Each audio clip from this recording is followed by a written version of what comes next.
বিসমিল্লাহির রহমানির রহিম। আমাদের পৃথিবীতে মহান আল্লাহ তার সৃষ্টিশীলতার অসংখ্য নিদর্শন রেখেছেন।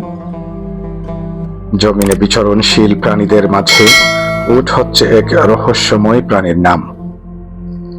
মরুচারী আরবদের সভ্যতার বিকাশমান ধারায় উটের ভূমিকা অপরিসীম।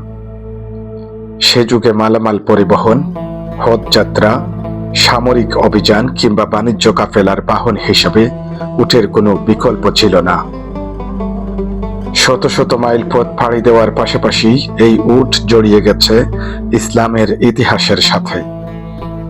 হুজুর সাল্লাল্লাহু আলাইহি ওয়াসাল্লাম যখন মক্কা থেকে মদিনায় হিজরত করেন, তখন উট ছিল নবীজির আধার রাতের সাথী। মহান আল্লাহ তার নিখুঁত সৃষ্টিশীলতার প্রমাণ হিসেবে উটের উদাহরণ পেশ করেছেন। আল কুরআন বলছে, তারা কি দেখে না উটকে কিভাবে সৃষ্টি করা হয়েছে। জীববিজ্ঞানের দিক থেকে আজও উট এক বিস্ময়কর প্রাণী। দীর্ঘ সময় পানি ছাড়া বাঁচতে পারে, উষ্ণ আর ঠান্ডা উভয় পরিবেশে নিজেকে মানিয়ে নিতে পারে সে।